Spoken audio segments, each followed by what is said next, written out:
boa tarde. Meu nome é Cleudiane e hoje nós vamos falar sobre termodinâmica. Termodinâmica é nada mais nada menos sobre algo que eu não faço a mínima ideia. Meu nome não é Cleudiane, mas hoje a gente vai falar sobre uma maravilha da física chamada óptica geométrica. A óptica geométrica é a parte da óptica que estuda o comportamento da luz em feixes de luz retilíneos e os fenômenos relacionados. Os princípios da óptica geométrica são propagação retilínea da luz, independência dos feixes de luz e reversibilidade do trajeto da luz. Os princípios da óptica geométrica, como dito anteriormente, são 3 leis fundamentais que regem o comportamento da luz ao interagirem com diferentes meios. São eles: os princípios de propagação retilínea da luz, que em meios homogêneos e transparentes, a luz se propaga em linha reta. Isso explica o fenômeno como a formação de sombra e a criação de imagens em câmaras escuras.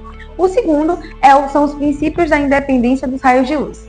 Quando 2 ou mais raios de luz se cruzam, eles seguem suas trajetórias independentemente, sem interferirem um no outro. Esse princípio é fundamental para a formação de imagens em sistemas ópticos. E por último, mas não menos importante, temos os princípios da reversibilidade dos raios de luz. O caminho seguido pela luz entre 2 pontos não muda se a direção da propagação for invertida. Bom, isso é importante para entender os fenômenos como a reflexão e a refração, além de ser aplicado em instrumentos ópticos como espelhos e lentes. Esses princípios são utilizados para reexplicar fenômenos como a reflexão, refração e formação de imagens em espelhos e lentes. Oi pessoal, eu sou a Kelly e vou estar explicando para vocês o que é a luz e como ela se comporta. A luz é uma forma de radiação eletromagnética que é capaz de provocar sensação visual no observador normal. Bom, ela transporta a chamada energia radiante, que é capaz de sensibilizar as células de nossa retina e provocar sensações de visão.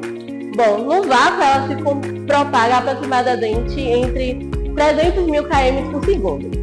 O espectro visível é percebido pelo olhar humano, que compreende ondas entre 400 nm e 700 nm, enquanto o infravermelho e ultravioleta possuem frequências menores e maiores, respectivamente. Bom, a luz ela pode ser explicada por 3 modelos principais, que é o geométrico, que quando trata a luz como raios retos, explicando lentes e espelhos; o ondulatório, que descreve a luz como onda eletromagnética, explicando interferência e difração e refração; e o cosmolar, que considera a luz como fótons, partículas sem massa, que é partículas sem massa, explicando fenômenos quânticos como o efeito fotoelétrico. Bom, e a luz, as fontes de luz, elas podem ser divididas em 2 etapas, que são as primárias, que são focos luminosos que emitem luz própria, como o do Sol, que é incandescente, aí lâmpadas fluorescentes, que são luminescentes, e as secundárias, que são focos luminosos que refletem a luz, como a Lua, espelhos e superfícies metálicas. Um dos nossos exemplos de fotografia e cinema é a captura de imagens, fotografias ou cinematográficas. Depende da luz o controle da iluminação, que afeta diretamente a qualidade das fotos. Como, por exemplo, eu estou gravando esse vídeo contra o sol. Então, percebemos que a iluminação dele vai diretamente toda para o aparelho. Mas quando a gente troca o lado, que a gente fica para o sol, a gente percebe que a qualidade dele acaba melhorando. E isso quer dizer que temos um total controle da iluminação.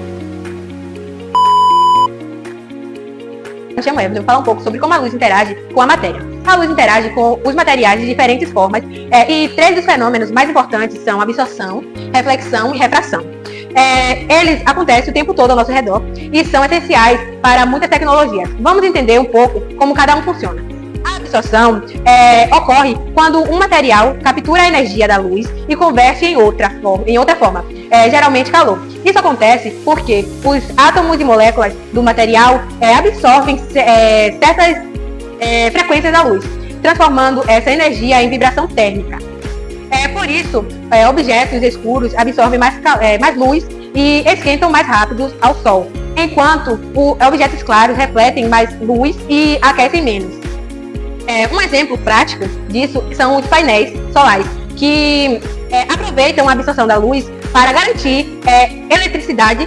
Eles são feitos de materiais semicondutores que absorvem a energia luminosa e transformam em corrente elétrica.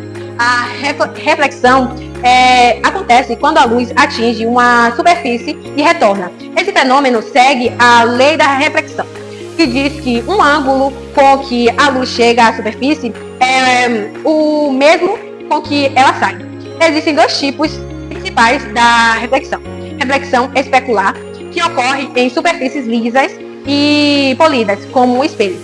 E também temos a reflexão difusa, que acontece em superfícies irregulares, espalhando a luz em várias direções. Um exemplo clássico da reflexão é a reflexão especular, é a luz em um espelho. Como a superfície do espelho é extremamente lisa, a luz reflete de forma organizada, permitindo que vejamos nossa própria imagem com nitidez. Já a refração ocorre quando a luz passa de um meio para outro e muda de velocidade, o que faz com que sua trajetória se desvie. Isso acontece porque a luz viaja a diferente velocidade dependendo do material. Quanto maior o índice de refração do meio, mais a luz desacelera e mais seu caminho se curva. Esse fenômeno é o que faz um objeto parecer torto dentro da água ou que nos permite enxergar através de lentes.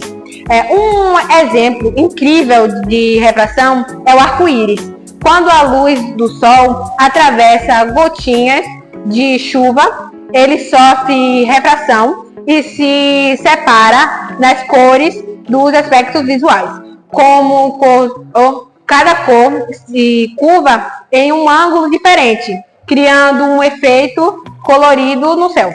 E quando falamos de refração, temos a lei de Snell, que temos essa fórmula N igual a C sobre V, que é utilizada para calcular o índice de refração absoluta de um meio onde N é o índice de refração absoluta, um valor adimensional, C é o valor da luz do vácuo, igual a 3.108 metros por segundo ou 3.105 metros por segundo.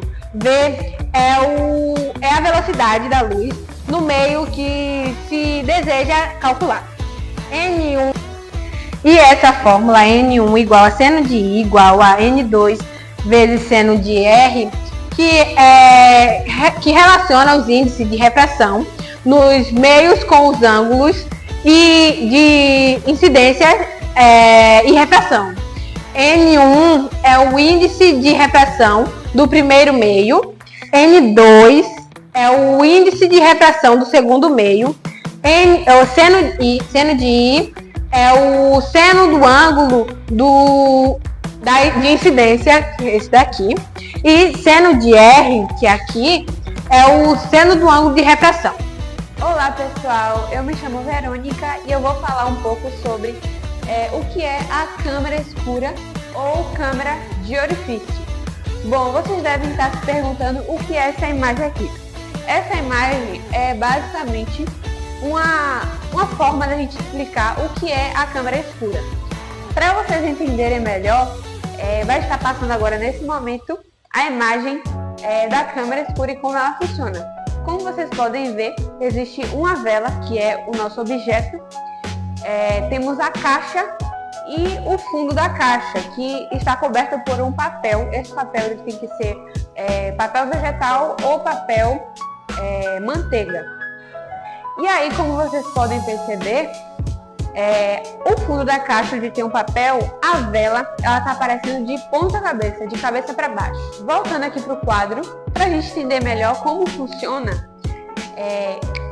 aqui vamos dizer que é a vela. A vela, a gente está vendo que ela está normal. E aqui é a imagem que essa vela está passando por dentro da caixa. Então, como vocês viram na imagem, a vela ela está de ponta cabeça, está de cabeça para baixo. E como é que isso acontece? É simples de entender. Se a caixa ela fosse aberta, essa imagem que passasse por aqui ia bater no fundo da caixa. E essa daqui também ia bater no fundo da caixa. Mas não ia ter esse efeito ponta cabeça. Por quê? A mesma imagem que a vela está representando aqui, ela ia passar aqui. Mas como é que faz para a vela ficar de ponta cabeça ou qualquer outro objeto que você colocar? É necessário ter um pequeno orifício na frente da caixa. Aqui é a frente da caixa e aqui é o fundo. Então é necessário ter um pequeno orifício onde vai acontecer essa transformação de luz. O que é que vai acontecer? Quando a luz ela bater aqui, no pezinho da vela, ela vai seguir em linha reta, vai passar pelo orifício e vai bater na parte de cima da caixa. E a mesma coisa acontece com a parte de cima da vela. A luz vai bater aqui, ela vai seguir, vai passar pelo buraquinho da caixa e vai diretamente para o pé da caixa, para o fundo da caixa.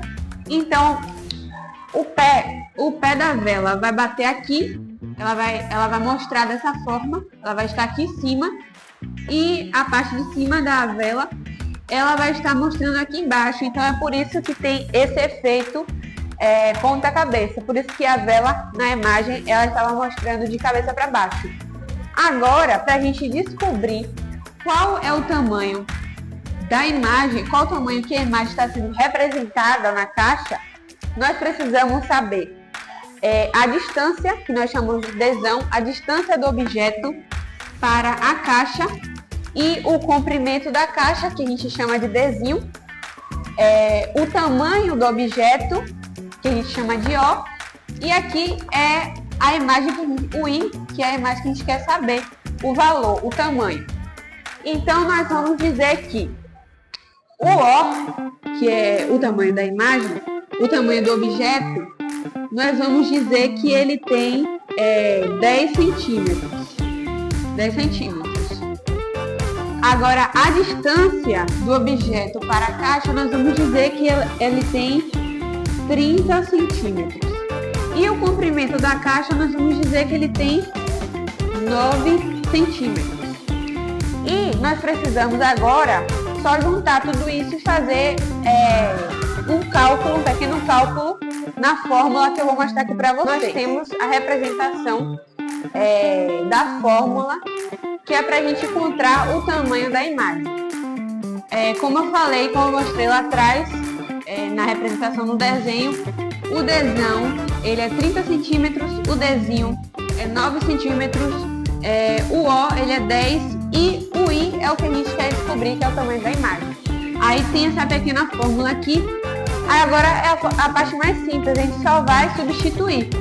Então, sabemos que o desão ele é 30 sobre o desinho, que é 9 centímetros, igual a 10 sobre I. Aí aqui é mais simples ainda, a gente só vai fazer aquela cruzadinha e aí vai ficar 30 vezes I, 30I, igual a 9 vezes 10, que vai dar o quê? 90. Aí aqui a gente vai pegar esse I, vai deixar aqui e vai passar o 30 para cá. A gente deixa o I aqui sozinho, aí vai ser I igual a 90 sobre 30. Aí aqui, para ficar mais simples ainda, a gente corta esses dois zeros e aí vai ficar 9 sobre 3, que é igual a 3. Então é esse que é o tamanho da imagem que está sendo representada aqui. E foi isso. Um beijo. Oi gente, meu nome é Bruna e eu vou falar sobre os eclipses. A descrição dos eclipses solar e lunar pode ser relacionada à óptica geométrica por meio do conceito de sombra e propagação da luz em linha reta. No eclipse solar, a Lua se coloca entre a Terra e o Sol, bloqueando a luz solar. Esse bloqueio resulta na formação de uma sombra na superfície da Terra, um fenômeno que pode ser explicado pela projeção da sombra da Lua, que segue o princípio de que a luz viaja em linha reta. A geometria envolvida determina a área onde a luz é totalmente ou parcialmente obstruída. Já o eclipse lunar quando a Terra se posiciona entre o Sol e a Lua. A sombra da Terra é projetada sobre a Lua. Aqui, novamente, observamos o comportamento das sombras e a forma como elas se formam, devido à obstrução da luz solar pela Terra. A interação entre os corpos celestes e suas sombras nos permite entender melhor os princípios de propagação da luz e como ela se comporta em relação a objetos opacos. Ambos os fenômenos de eclipses nos oferecem uma aplicação prática do conceito da óptica geométrica. permitindo-nos observar como as sombras se formam e como a luz se comporta em diferentes situações no espaço.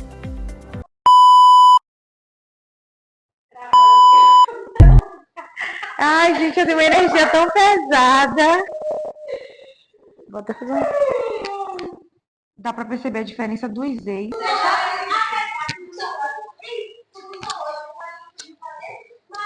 Pode falar? O pé faz assim, mãozinha pro ar, balança o pescoço para lá e para cá. Disse Parangolé. Filhos de Jorge. Errei o nome. Tá? Olha a luta de Kevin, gente!